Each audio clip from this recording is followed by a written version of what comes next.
ஆண்டவருடைய பரிசுத்த நாமத்திற்கு மகிமை உண்டாவதாக. உங்கள் யாவரையும் ஆண்டவராகிய இயேசு கிறிஸ்துவின் இனிய நாமத்தினாலே எங்களுடைய செம்பிசி திருச்சபையின் சார்பாக உங்களை நாங்கள் வாழ்த்துகிறோம். கர்த்தர் உங்களை ஆசீர்வதிப்பாராக. இப்பொழுதும் ஆண்டவர் தான் இந்த வேத பாட கூட்டத்தை நமக்கு ஆசீர்வாதமாக தேவன் நடத்தி தரும்படிக்காக நம் எல்லோரும் கண்களை மூடி நாம் ஜெபிப்போம். மகா இரக்கமும் கிருபையும் அன்பும் நிறைந்த பரிசுத்தம் உள்ள பரலோக பிதாவே, ஆண்டவராகிய இயேசு கிறிஸ்துவே, பரிசுத்த ஆவியானவரே, இந்த மனமகிழ்ச்சியான மாலை வேளைக்காக ஸ்தோத்திரம். இந்த மாலை வேளையிலும் இந்த காணொளி மூலமாக இந்த வேத பாட கூட்டத்தை நடத்த கர்த்தர் கிருபை பாராட்டினபடினால் உமக்கு நாங்கள் நன்றி செலுத்துகிறோம். இந்த நாளிலும் பரிசுத்த ஆவியானவர் தாமே வேத வசனங்களை எங்களுக்கு விளக்கி காண்பிப்பீராக. ஆசாரிப்பு கூடாரத்தில் உள்ள மகிமையான சக்திகள் நாங்கள் தியானித்துக் கொண்டிருக்கிறோம். கர்த்தர் தாமே இந்த நாளிலும் இந்த வேத பாட வகுப்பின் மூலமாக சத்தியங்களை நாங்கள் விளங்கிக் கொள்ள ஆவியானவர் கிருபை தருகிறாக. இதை பார்க்கிற கேட்கிற ஒவ்வொரு பிள்ளைகளுக்கும் இந்த சத்தியமானது ஆசீர்வாதமாக இருக்க உதவி செய்யப்படுவதற்காக உமக்கு நாங்கள் நன்றி செலுத்துகிறோம். எங்களை தாழ்த்துகிறோம், பெருமையாக்குகிறோம். மீட்பும் ரட்சகருமாகிய இயேசு கிறிஸ்துவின் மூலம் வேண்டிக் கொள்கிறோம், ஜீவனுள்ள நல்ல பிதாவே, ஆமென். நாம் இப்போது ஒரு பாடலை பாடி தேவநாமத்தை மகிமைப்படுத்துவோம். நம் எல்லோருக்கும் தெரிந்த ஒரு பாடல், தெய்வீக கூடாரமே என் தேவனின் சந்நிதியை தேடி ஓடி வந்தோம் தெவிட்டாத பாக்கியமே என்ற இந்த பாடலை பாடி ஆண்டவருடைய நாமத்தை நாம் மகிமைப்படுத்துவோம்.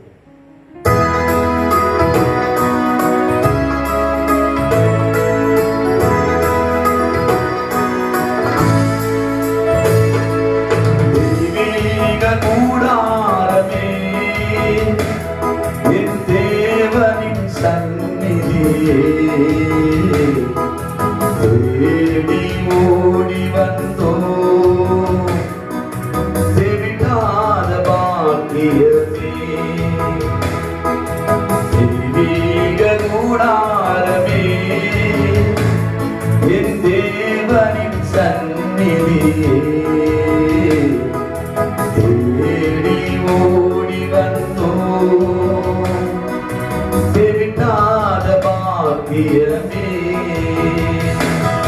மகிமை மகிமை மாட்சிமை மாறா என் நேசருக்கே. மகிமை மகிமை மாட்சிமை மாறா என் நேசருக்கே. கல்வாரி திருப்பீடமே கரை போக்கும் திருரத்தமே. கல்வாரி திருப்பீடமே கரை போக்கும் திருரத்தமே. உயிருள்ள பரிசுத்த ஜீவபலியாக ஒப்பு கொடுத்தோமையா. உயிருள்ள பரிசுத்த ஜீவபலியாக ஒப்பு கொடுத்தோமையா. மகிமை மகிமை மாட்சிமை மாறா என் நேசருக்கே. மகிமை மகிமை மாட்சிமை மாறா என் நேசருக்கே. அப்பாவும் சமூகத்தின் அப்பங்கள் நாங்களையா. அப்பாவும் சமூகத்தின் அப்பங்கள் நாங்களையா. எப்போதும் உம் திரு பாடும் அமர்ந்திட ஏங்கி தவிக்கின்றோம். எப்போதும் உம் திரு பாடும் அமர்ந்திட ஏங்கி தவிக்கின்றோம். மகிமை மகிமை மாட்சிமை மாறா என் நேசருக்கே. மகிமை மகிமை மாட்சிமை மாறா என் நேசருக்கே. ரூபமாய் நறுமணமா செலுத்துகிறோம். தூபமாய் நறுமணமாய் துதிகளை செலுத்துகிறோம். எந்நாளும் எப்போதும் எல்லா ஜெபத்தோடும் ஆவியில் ஜெபிக்கின்றோம். எந்நாளும் எப்போதும் எல்லா ஜெபத்தோடும் ஆவியில் ஜெபிக்கின்றோம். மகிமை மகிமை மாட்சிமை மாறா என் நேசருக்கே. மகிமை மகிமை மாட்சிமை மாறா என் நேசருக்கே. ஜீவனுள்ள புதிய மார்க்கும் தந்தீரையா. ஜீவனுள்ள புதிய மார்க்கும் தந்தீரையா. மகா பரிசுத்த கூடாரத்திற்குள்ளே மகிமையில் நுழைந்து விட்டோம். மகா பரிசுத்த கூடாரத்திற்குள்ளே மகிமையில் நுழைந்து விட்டோம். மகிமை மகிமை மாட்சிமை மாறா என் நேசருக்கே. மகிமை மகிமை மாட்சிமை மாறா என் நேசருக்கே. தெய்வீக கூடாரமே என் தேவனின் சந்நிதியே. தேடி ஓடி வந்தோம் தெரிந்தான பாக்கியமே. தெய்வீக கூடாரமே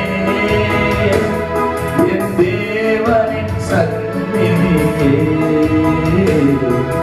தேடி ஓடி வந்தோம் தெரிந்தான பாக்கியமே.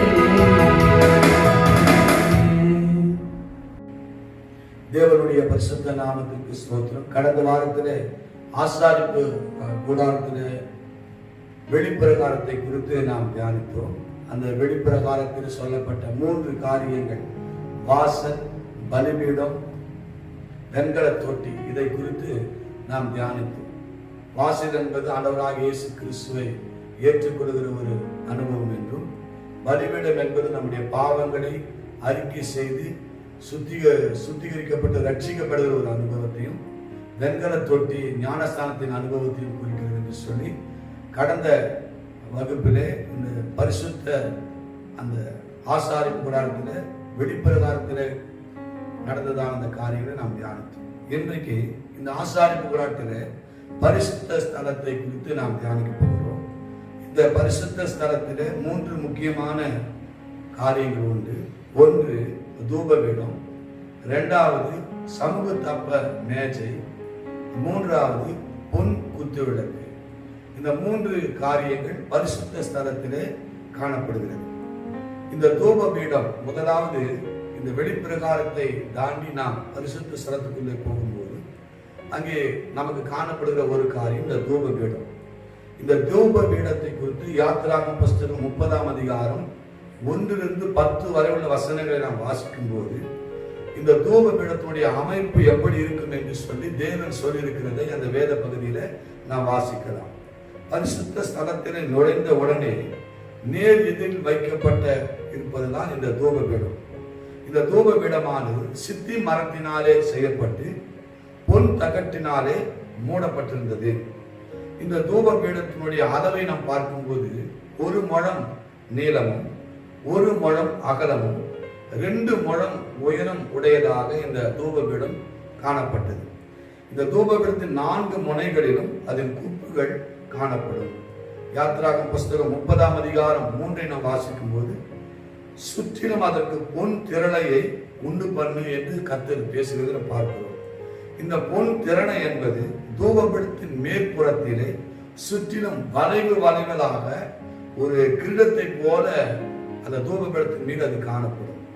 இந்த தூபபீடம் என்பது எதற்கு அடையாளமாக இருக்கிறது என்று சொல்லி நாம் பார்க்கும்போது, தூபபீடம் என்பது நமக்காக பிதாவுடைய சமூகத்தில் பரிந்து பேசும் இயேசு கிறிஸ்துவை அது வெளிப்படுத்துகிறதாக இருக்கிறது. 1 யோவான் 2ஆம் அதிகாரம் 1ஆம் வசனத்தை வாசிக்கும் போது, என் பிள்ளைகளே, நீங்கள் பாவம் செய்யாதபடிக்கு இவைகளை நான் உங்களுக்கு எழுதுகிறேன். ஒருவன் பாவம் செய்வானானால் நீதிபதியாய் இருக்கிற இயேசு கிறிஸ்து அவனுக்காக பிதாவிடத்தில் பரிந்து பேசுகிறவராய் இருக்கிறார் என்று சொல்லி 1 யோவான் 2:1 சொல்கிறது. எனவே இந்த தூபபீடம் என்பது நமக்காக பிதாவிடத்தில் ஆண்டவராக இயேசு கிறிஸ்து பரிந்து பேசுகிறவராய் இருக்கிறார் என்பதை இந்த தூபபீடம் வெளிப்படுத்துகிறது. இந்த தூபபீடத்தில் ஆசாரியன் தூபம் காட்டுவான். எனவே இது இன்னொரு காரியத்துக்கும் அடையாளமா இருக்கிறது. ஆண்டவராக இயேசு கிறிஸ்துவுடைய ஆசாரிய ஊழியத்துக்கு இது அடையாளமா இருக்கிறது. எபிரேயர் 3:1 நாம் வாசிக்கும் போது, இப்படி இருக்க பரம அழைப்புக்கு பங்குள்ளாக பரிசுத்த சகோதரரே, நாம் அறிக்கை பண்ணுகிற அப்போஸ்தலரும் பிரதான ஆசாரியமா இருக்கிற கிறிஸ்து இயேசுவை கவனித்து பாருங்கள் என்று அந்த வேத பகுதியில் சொல்லப்படுகிறது. எனவே தூபபீடம் என்பது நமக்காக பிதாவிடத்தில் பரிந்து பேசுகிற ஆசாரியராக இயேசு இருக்கிறார் என்பதை இது வெளிப்படுத்துகிறது. தேவனுடைய நாமத்துக்கு ஸ்தோத்திரம் உண்டாவதாக. பலிபீடம் என்பது ஒரு பாவியை தேவனிடத்தில் நெருங்க செய்வது நான் பலிபீடம். பழைய ஏற்பாட்டு காலத்தில் தேவனை ஒருவன் நெருங்க வேண்டும் என்று சொன்னால் அவன் பலிபீடம் கட்டி பலி செலுத்தின பின்பு கர்த்தர் வந்து பேசினதை ஆபிரகாமுடைய வாழ்க்கையில, ஈசாக்குடைய வாழ்க்கையில, யாக்கோபுடைய வாழ்க்கையில, நோவாவுடைய வாழ்க்கையில நாம் பார்க்கிறோம். அப்ப பலிபீடம் என்பது ஒரு பாவியை தேவனிடத்தில் நெருங்கி கிட்டி சேர்க்கிறது. ஆனால் இந்த தூபபீடம் என்பது பரிசுத்தவான்களை தேவனிடத்தில் கிட்டி சேர்க்கிற ஒரு காரியமாக அது இருக்கிறது. யாத்திராகம புஸ்தகம் 30ஆம் அதிகாரம் 7ஆம் வசனத்தில் ஆசாரியன் ஆரோன் காலைதோறும் அதன் மேல் தூபம் காட்ட வேண்டும், மாலையில விலைக்கேற்றின பிறகும் தூபம் காட்ட வேண்டும். காலையிலேயும் தூபம் காட்ட வேண்டும், மாலையிலேயும் தூபம் காட்ட வேண்டும். எனவே இந்த தூபபீடத்தை குறித்து நாம் வாசிக்கும் பொழுது, அறிந்து கொள்ளும் பொழுது, இந்த தூபபீடத்திலே ஆசாரியன் தினந்தோறும் காலையிலே தூபபீடத்திலே தூபவர்களை போட்டு அவன் தூபம் செலுத்த வேண்டும், மாலையிலேயும் செலுத்த வேண்டும் என்பதை இதன் மூலமாக நாம் விளங்கிக் கொள்கிறோம். இது ஒரு நித்திய கட்டளையாக அந்த நாட்களில் அது கொடுக்கப்பட்டது. இரண்டாவதாக இந்த பரிசுத்த ஸ்தலத்தில் இன்னொரு காரியம் இருக்கிறது. யாத்திராகமம் 25:31 வாசிக்கும் போது, பசு பொன்னினால் ஒரு குத்து விளக்கை உண்டு பண்ணுவாயாக, அது பொன்னினால் அடிப்பு வேலையாய் செய்யப்பட வேண்டும், அதன் தண்டும் கிளைகளும் மொக்குகளும் பழங்களும் பூக்களும் பொன்னினால் செய்யப்பட வேண்டும் என்று சொல்லப்பட்டிருக்கிறது. இந்த பரிசுத்த ஸ்தலத்தில் இன்னொரு ஒரு காரியம் இருக்கிறது. அது பொன் குத்து விளக்கு. இந்த பொன் குத்து விளக்கை 1 தாலந்து பொன்னினால் செய்யப்பட வேண்டும் என்று சொல்லி யாத்திராகமம் 25:39 சொல்வதை பார்க்கிறோம். இது அடிப்பு வேலையால் செய்யப்பட்டது. நடுத்தண்டுகளிலிருந்து பக்கத்திற்கு 3ஆக 6 கிளைகள் இதற்கு இருக்க வேண்டும். அந்த 6 கிளைகளிலும் அந்த 6 அகல்கள் இதற்கு காணப்பட வேண்டும். இது எதை வெளிப்படுத்துகிறது? யோவான் 15ஆம் அதிகாரம் 5ஆம் வசனத்தை வாசிக்கும் போது, நானே திராட்சை செடி, நீங்கள் கொடிகள் என்று கர்த்தர் பேசுகிறார். இந்த வசனத்தின் அடிப்படையில் விளக்கு தண்டு ஆண்டவராக இயேசு கிறிஸ்துவை அது குறிக்கிறது. கிளைகள் விசுவாசிகளை இது குறிக்கிறது. 1 யோவான் 1:5 நாம் வாசிக்கும் போது, கிறிஸ்து ஒளியா இருக்கிறார், தேவன் ஒளியா இருக்கிறார், அவரில் எவ்வளவேனும் இருள் இல்லை என்று அந்த வேத வசனத்தில் சொல்லப்பட்டிருக்கிறது. அதே போல ஆண்டவராகிய இயேசு கிறிஸ்து மலைக்கிற பிரசங்கத்தில் சொல்லும் போது, மத்திய 5:14 நீங்கள் உலகத்திற்கு வெளிச்சமா இருக்கிறீர்கள் என்று கர்த்தர் பேசுகிறார். இந்த குத்துவிளக்கின் தண்டிலும் கிளைகளிலும் மொக்கு, பூ, பழம் என்ற அந்த வடிவம் இருப்பதற்கு காரணம் என்னவென்று சொன்னால், நம்முடைய கிறிஸ்தவ வாழ்க்கையில கனியுள்ள ஜீவியம் செய்ய வேண்டும் என்பதை இந்த குத்துவிளக்கு வெளிப்படுத்துகிறது. அது மாத்திரமல்ல, 2 பேதுரு 1:19 வாசிக்கும் போது, அதிக உறுதியான தீர்க்க தரிசன வசனம் நமக்கு உண்டு. பொழுது விடிந்து விடிவெள்ளி உங்கள் இருதயம் உதிக்கமளவும் இருளுள்ள ஸ்தலங்களில் பிரகாசிக்கிற விளக்கை போன்ற அவ்வசனத்தை கவனித்திருப்பது நலமா இருக்கும் என்று பேதுரு எழுதுகிறார். எனவே வேதமே விளக்காக இருக்கிறது, வசனம் நம்முடைய பாதைக்கு வெளிச்சமா இருக்கிறது. எனவே இந்த குத்து விளக்கு வேத வசனத்துக்கும் அது அடையாளமாக இருக்கிறது என்பதை அறிந்து கொள்ள வேண்டும். பிரகாரத்திலே எல்லா இஸ்ரவேலர்களும் போவார்கள். பிரகாரத்திலே வெளிச்சம் காட்டுவதற்கு சூரிய வெளிச்சம் அங்கே பயன்படுத்தப்பட்டது. ஆனால் பரிசுத்த ஸ்தலத்துக்குள்ள வரும்போது அங்கே குத்து விளக்கின் வெளிச்சம் அங்கே காணப்பட்டது. ஆசாரியன் இருட்டிலே கால் தடுமாறும் இல்லாமல் அவன் தன்னுடைய கடமைகளை செய்வதற்காக அந்த குத்து விளக்கு அது எரிந்து கொண்டே இருக்க வேண்டும். குத்து விளக்கு எதற்கு அடையாளம் என்று சொல்லி பார்க்கும்போது வேத வசனத்துக்கு அது அடையாளமா இருக்கிறது. ஆண்டவராக இயேசு கிறிஸ்துவுக்கு அது அடையாளமா இருக்கிறது என்று நாம் தியானித்தோம். இந்த குத்து விளக்கும் வேத வசனத்துக்கும் அநேக ஒற்றுமைகள் இருக்கிறதை நாம் அறிந்து கொள்ள வேண்டும். குத்து விளக்கு பசும் பொன்னினால் செய்யப்பட்டது. சுத்த பொன் பசும் பொன்னினால் செய்யப்பட்டது. வேதத்தை குறித்து வாசிக்கும் போது சங்கீதம் 10 பொன்னிலும் மிகுந்த பசு பொன்னிலும் வேதமானது விரும்பப்படத்தக்கது என்று எழுதப்பட்டிருக்கிறது. இரண்டாவதாக குத்து விளக்கு 1 தாலந்து பொன்னினால் செய்யப்பட்டது என்று நாம் பார்த்தோம். இந்த 1 தாலந்து என்பது இன்றைய வேத வல்லுநர் கணக்கெடுத்தால் ஏறத்தாழ 50 லட்சம் ரூபாய் அதற்கு செலவிடப்பட்டது என்று சொல்லுவது. 1 தாலந்து என்று சொல்ல 50 லட்சம் ரூபாய் என்று சொல்லுகிறார்கள். வேதம் கூட விலையேற பெற்றது என்பதை இதன் மூலமா நாம் அறிந்து கொள்கிறோம். அது மாத்திரமல்ல, இந்த குத்து விளக்கு 7 அகல்கள் உண்டு. இந்த 7 என்பது ஒரு பரிபூரணத்தை குறிக்கிற ஒரு எண்ணாக இருக்கிறது. வேதம் கூட சம்பூரணமானது என்பதை நாம் விளங்கிக் கொள்ள வேண்டும். அது மாத்திரமல்ல, இந்த குத்து விளக்கு மரம் கொஞ்சம் கூட அதில் கிடையாது. பசு பொன்னினால் அது செய்யப்பட வேண்டும். வேதம் கூட மனுஷிக வார்த்தை இல்லாத தெய்வீகமான ஒரு வெளிப்பாடு என்பதை நாம் அறிந்து கொள்ள வேண்டும். 2 தீமோத்தேயு புஸ்தகம் 3ஆம் அதிகாரம் 16ஆம் வசனத்தை நீங்கள் வாசிக்கும் போது வேத வாக்கியெல்லாம் தேவ ஆவியினாலே அருளப்பட்டிருக்கிறது என்று சொல்லப்பட்டிருக்கிறது. எனவே இந்த வேதம் என்பது மனுஷீக வார்த்தை இல்லாத தெய்வீக வெளிப்பாடு என்பதை நாம் அறிந்து கொள்ள வேண்டும். அது மாத்திரமல்ல, இந்த குத்து விளக்குக்கு சுமக்கும் தண்டுகள் கிடையாது. பலிபீடத்தை சுமப்பது போல, தூபபீடத்தை சுமப்பது போல இதற்கு சுமக்கும் தண்டுகள் கிடையாது. வேத வசனத்தை கூட யாரும் தூக்கி நிறுத்த வேண்டிய அவசியம் இல்லை. வேதமே நம்மை தூக்கி நிறுத்துகிறதை இதன் மூலமாக நாம் அறிந்து கொள்கிறோம். எனவே குத்துவிளக்கு என்பது இயேசு கிறிஸ்துவுக்கும், குத்துவிளக்கு என்பது அவருடைய சபைக்கும், குத்துவிளக்கு என்பது வேத வசனத்துக்கும் நிழலாட்டமாக இருக்கிறது. பரிசுத்த ஸ்தலத்திலே நாம் பார்க்கும்போது முதலாவது தூபபீடத்தை பார்த்தோம், இரண்டாவது குத்துவிளக்கை பார்த்தோம், மூன்றாவதாக பரிசுத்த ஸ்தலத்தில் இன்னொரு பொருள் வைக்கப்பட்டிருந்தது, சமூகத்து அப்ப மேஜை. இதை குறித்து யாத்திராகம புஸ்தகம் 25ஆம் அதிகாரம் 23 30 வரை உள்ள வசனத்தை நீங்கள் வாசிக்கும் போது இந்த சமூகத்து அப்பத்தை மேஜை குறித்ததான காரியங்களை அங்கே ஆண்டவர் எழுதி வைத்திருக்கிறதை இங்கு அறிந்து கொள்ளலாம்.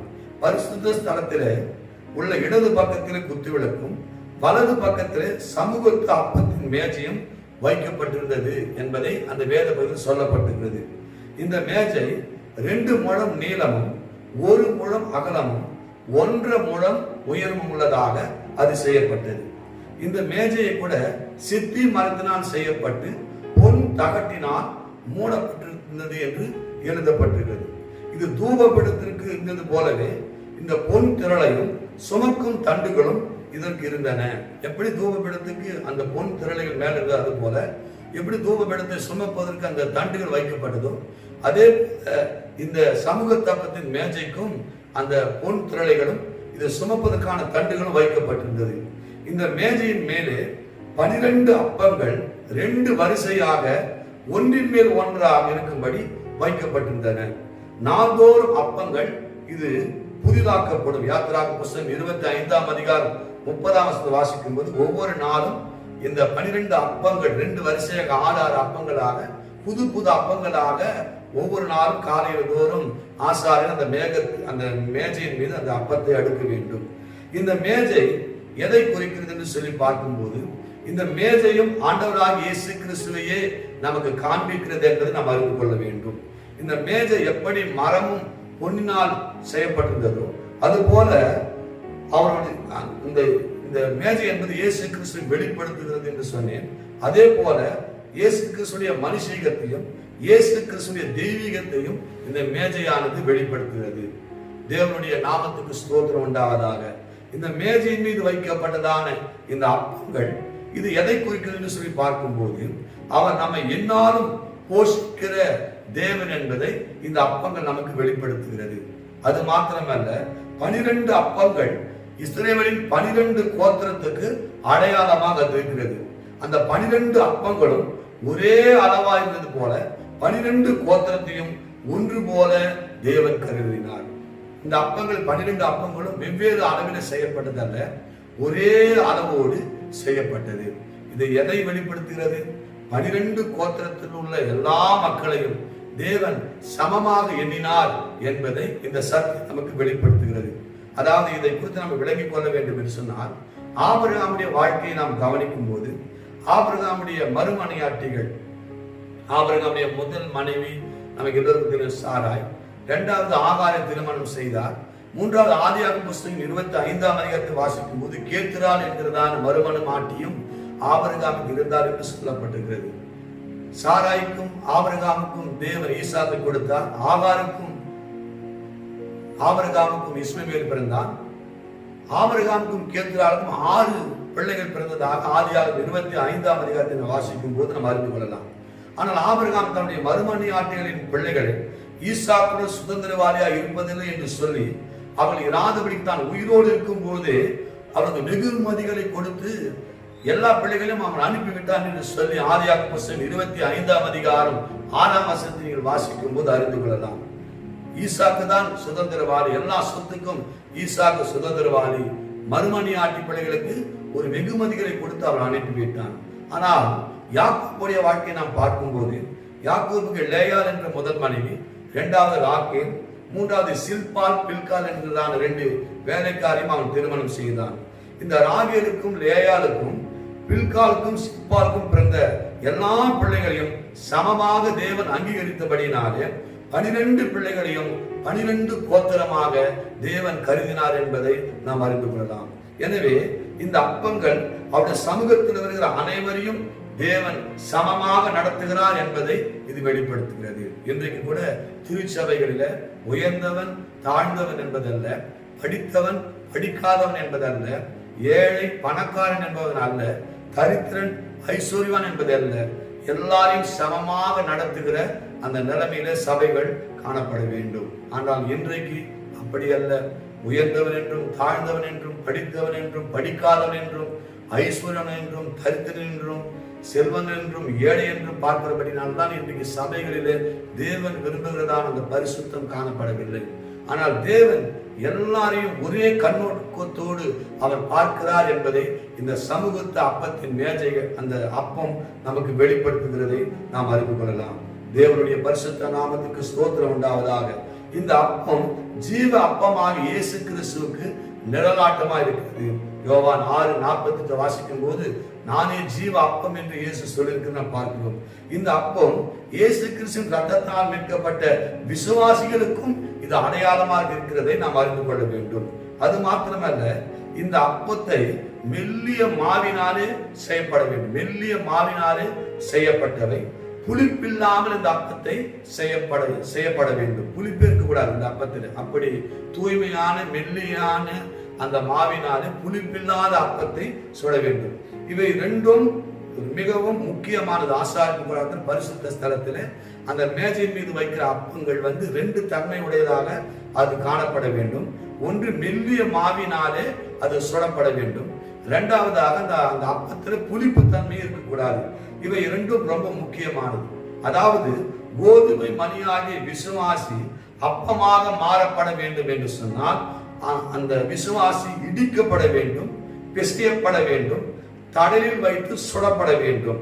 அதாவது உபதேச உலக்கையினாலே இடிக்கப்பட்டு சுயத்தை நீக்கிய பின்னர் பரிசுத்தாவினால் பிசையப்பட்டு பாடல் வழியே பூர்ணமடைந்து அப்பமாக மாற வேண்டும் என்பதை இந்த சத்தியம் வெளிப்படுத்துகிறது. நாம் தேவனுடைய சமூகத்தில் அப்பமாக மாற வேண்டும் என்று சொன்னால் உபதேச உலக்கினாலே இடிக்கப்பட வேண்டும். சபையில செய்தி என்பது வேறு, உபதேசம் என்பது வேறு. இந்த உபதேசம் தான் ஒரு மனுஷனை தூய்மையாக்க முடியும், பரிசுத்தமாக்க முடியும். உபதேசம் என்கிறது அந்த உலக்கையில இடிக்கப்பட வேண்டும்.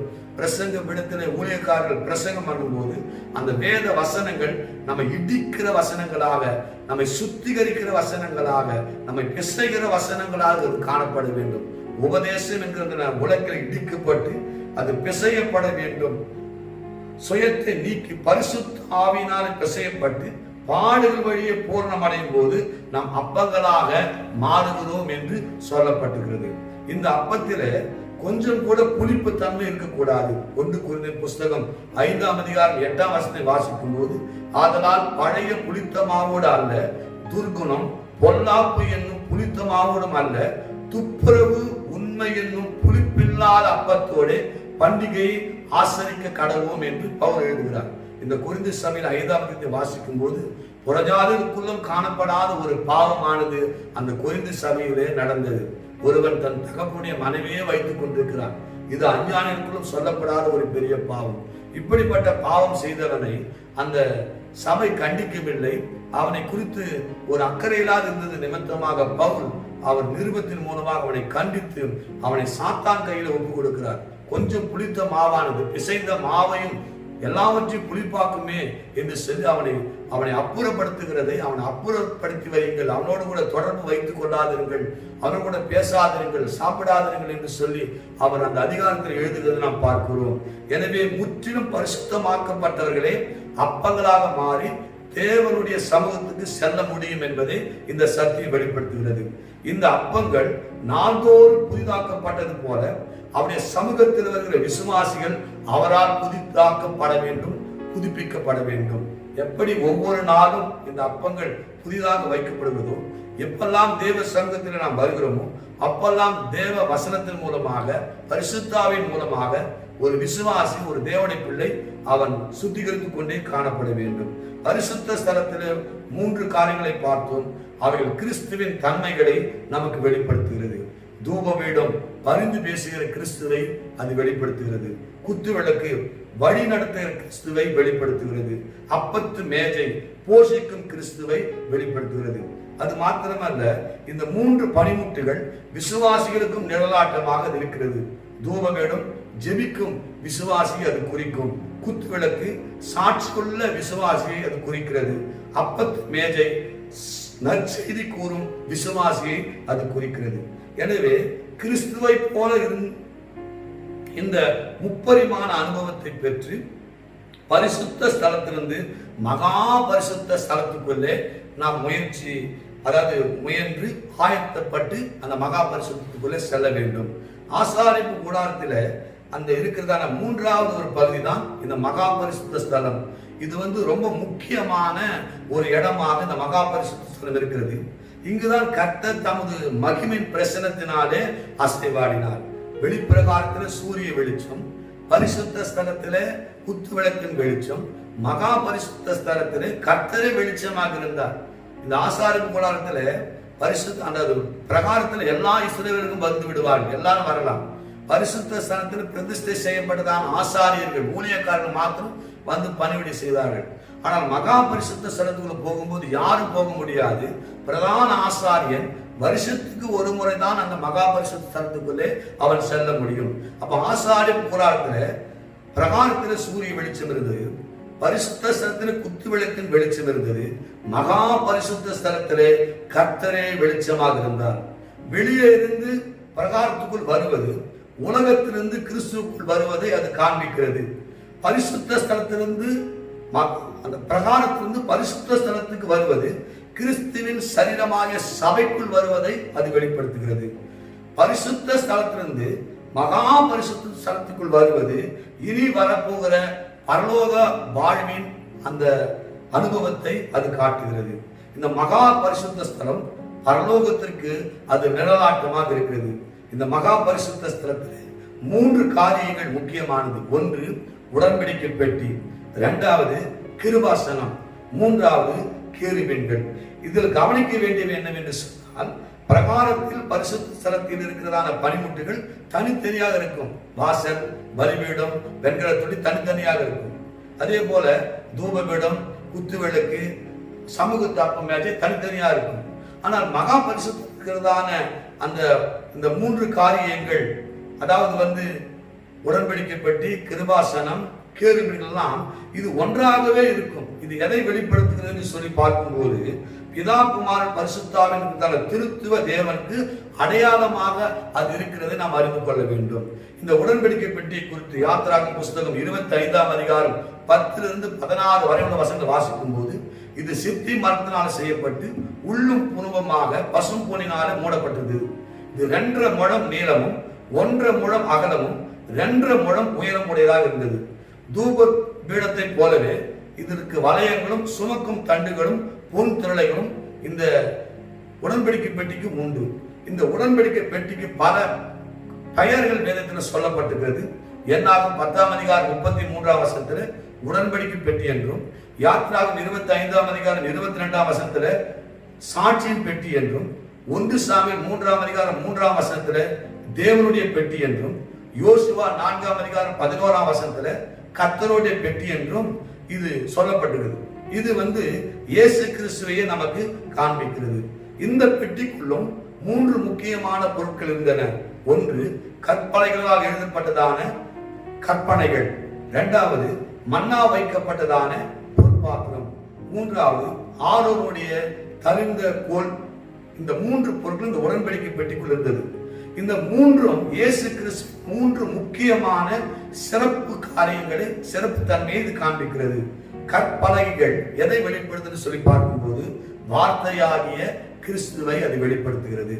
மன்னா என்பது ஜீவ அப்பமாகிய கிறிஸ்துவை வெளிப்படுத்துகிறது. துளிர்த்த கோல் என்பது உயிர்த்தெழுந்த கிறிஸ்துவை வெளிப்படுத்துகிறது. பொதுவாக மன்னா அடுத்த நாள் வைத்தால் அது கெட்டு போகும். ஆனால் மகா பரிசுத்த ஸ்தலத்துக்குள் வைத்த அந்த மன்னா ஒரு நாளும் கெட்டு போகாது. நாம் அப்படிதான் இந்த உலகத்தில் இருக்கும்போது மாத்திரமே அழிவையும் மரணத்தையும் நாம் காண்கிறோம். ஆனால் பரலோகத்தில் பிரவேசித்து விட்டோம் என்று சொன்னால் அங்கே அழிவும் இல்லை, மரணமும் இல்லை என்பதை இதன் மூலமாக நான் அறிந்து கொள்ளலாம். இந்த உடன்படிக்கை பற்றி மாம்சத்திலே வந்த இயேசு கிறிஸ்துவை அது காண்பிக்கிறது. கிறிஸ்துவே உடன்படிக்கை நாயகராக இருக்கிறார் என்பதை நாம் விளங்கிக் கொள்ள வேண்டும். உடன்படிக்கை பற்றி இயேசுவை வெளிப்படுத்துகிறது.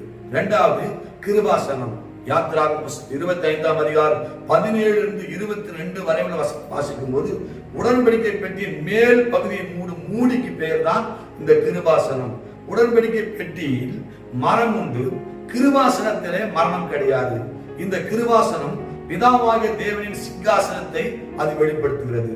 இந்த கிருபாசனம் எதை காட்டுகிறது என்று சொல்லி சொன்னால், தமது பிரமாணத்தின்படி துல்லியமாக நியாயம் தீர்த்த தேவன் நியாய தீர்ப்புக்கு பதில் கிருபையை வழங்குகிறார் என்பதை இந்த கிருபாசனமானது வெளிப்படுத்துகிறது.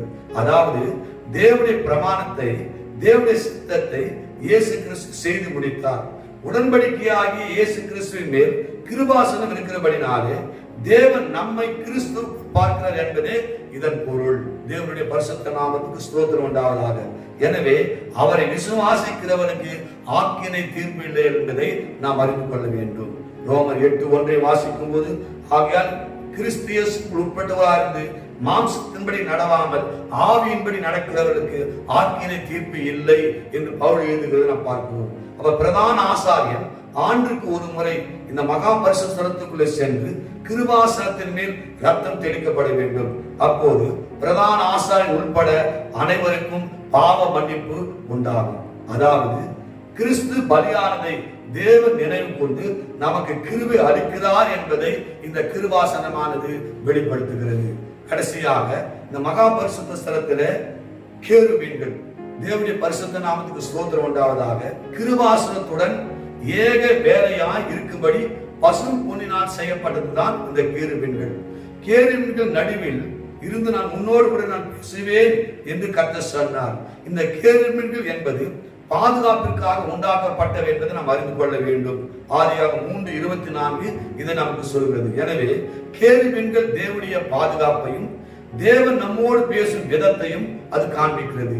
இந்த 2 அடிப்படைகள் பரிசுத்த ஆவியானவருக்கும் பொருந்தும் என்பதை நாம் விளங்கிக் கொள்ள வேண்டும். அதாவது பரிசுத்த ஆவியானவர் நம்மை பாதுகாக்கிறார். அவர் மூலமாய் தேவன் நம்மோடு கூட, பரிசுத்த ஆவியின் மூலமாக தேவன் நம்மோடு கூட பேசுகிறார் என்பதை இந்த கேருபீன்கள் வெளிப்படுத்துகிறது. மற்றும் இந்த கேருபீன்கள் சற்றேனும் மரம் இல்லை. இது தேவனோடு இணைந்துள்ள பரிசுத்தாவினருக்கு இது அடையாளமாக இருக்கிறது. தேவனுடைய பிள்ளைகளே, வேதத்தினுடைய மைய பொருளே ஆண்டவராக இயேசு கிறிஸ்து. வேதத்தின் ஆரம்பத்திலேயும் கடைசியிலும் அடிக்கப்பட்ட ஆட்டுக்குட்டியை நாம் பார்க்கிறோம். அதாவது சிலுவையில் அறையப்பட்ட கிறிஸ்துவே வேதத்தின் கருப்பொருளாக இருக்கிறார் என்பதை நாம் அறிவோம். எந்த புஸ்தகம் எடுத்தாலும் அது கிறிஸ்துவை மையமாக கொண்டு எழுதப்பட்டிருக்கிறதை நாம் அறிந்து கொள்ள வேண்டும். இந்த ஆசாரிய கூடத்தின் முழுமையான உள்ள இந்த பணிமுறையின் தனித்தன்மையை எதை வெளிப்படுத்துன்னு சொல்லி பார்க்கும்போது ஆண்டவராக இயேசு கிறிஸ்துவையே இது வெளிப்படுத்துகிறது. நீங்கள் பார்க்கும்போது இந்த ஆசாரிய கூடத்துல வாசல், அதன் பிறகு பலிபீடம், அதன் பிறகு வெண்கல தொட்டி, தூபபீடம், இடது பக்கத்திலே குத்துக்கு, வலது பக்கத்திலே சமூக தாப்பத்து மேஜை, மேலே உடன்படிக்கை பெட்டி. வாசலிலிருந்து உடன்படிக்கை பெட்டி வரைக்கும் ஒரு நேர்கோடும், குத்துவிலிருந்து அப்ப மேஜைக்கு ஒரு இணைக்கோடும் போட்டால் சிலுவை வடிவம் வருகிறதை நீங்கள் அறிந்து கொள்ள முடியும். பிரகாரத்திலிருந்து கிருபாசனத்துக்கு ஒரு நேர்கோடு போடுங்கள். பரிசுத்த குத்துவிலுக்கும் மேஜைக்கும் ஒரு படுக்கை கோடு போடும் போது அற்புதமான சிலுவை வடிவம் வருவதை நாம் பார்க்கலாம். ஆசாரின் கூடாரத்தை கூட அந்த சிலுவை வடிவத்தின் படிதான் இந்த இஸ்ரவேல் ஜனங்கள் பாளையம் இறங்கினார்கள் என்பதை நான் அறிந்து கொள்ள வேண்டும். அதனால்தான் இந்த பேழையாம் தீர்க்கதரிசி இஸ்ரவேல் ஜனங்கள் சபிக்கும் போது அவன் சிலுவை காட்சியை கண்டு யாக்கோபின் கூடாரங்கள் அழகாக இருக்கிறது என்று அவன் வர்ணிக்கிறதை நாம் பார்க்கிறோம். சிலுவையை பார்த்து அவன் கண் திறக்கப்பட்டவன் உரைக்கிறார் ஆவது என்று சொல்லி இந்த பேழையாம் தீர்க்கதரிசி பேசுகிறதை நாம் பார்க்கிறோம். இவை எல்லா காரியத்தை நாம் பார்க்கும்போது இந்த ஆசாரிய கூடாரத்தின் முழு அந்த பொருட்களை நாம் பார்க்கும்போது எல்லாம் இயேசு கிறிஸ்துவை வெளிப்படுத்துகிறது. வாசல் ஏற்றுக்கொள்ளும் இயேசு கிறிஸ்துவை வெளிப்படுத்துகிறது. பலிபீடம் மன்னிக்கும் கிறிஸ்துவை வெளிப்படுத்துகிறது. தொட்டி சுத்திகரிக்கிற கிறிஸ்துவை வெளிப்படுத்துகிறது. தூபபீடம் பரிந்து பேசும் கிறிஸ்து வெளிப்படுத்துகிறது. குத்து விளக்கு வழிகாட்டும் கிறிஸ்துவை வெளிப்படுத்துகிறது. அப்ப மேஜை போஷிக்கும் கிறிஸ்துவை வெளிப்படுத்துகிறது. உடன்படிக்கை பெட்டி ராஜாவாகிய கிறிஸ்து என்று கிறிஸ்துவின் பூரணத்தை வெளிப்படுத்துகிறது. எனவே கிறிஸ்துவால் அழைக்கப்பட்டு இயேசுவோடு இணைக்கப்பட்ட நாமம் ஒரு ஆசாரிப்பு கூடாரம் தான் என்பதை அறிந்து கொள்ள வேண்டும். கிறிஸ்துவுக்குள் இருக்கும் அத்தனை ஆசீர்வாதங்களுக்கும் நாம் பங்காளிகளாக இருக்கிறோம் என்பதை இந்த சத்தியத்தின் மூலமாக அறிந்து கொள்கிறோம். தேவனுடைய பிள்ளைகளே, ஆசாரிப்பு கூடாரம் இயேசுவையே வெளிப்படுத்துகிறது என்பதை இந்த சத்தியத்தின் மூலமாக அறிந்து கொண்டோம். நாம் ஆசாரிப்பு கூடாரமாக 3 பகுதி உடையவர்களாக நாம் இருக்கிறோம். இந்த சத்தியங்கள் உங்களுக்கு ஆசீர்வாதமாக இருக்கும் என்று சொல்லி நான் விசுவாசிக்கிறேன். கர்த்தர் உங்களை ஆசீர்வதிப்பாராக.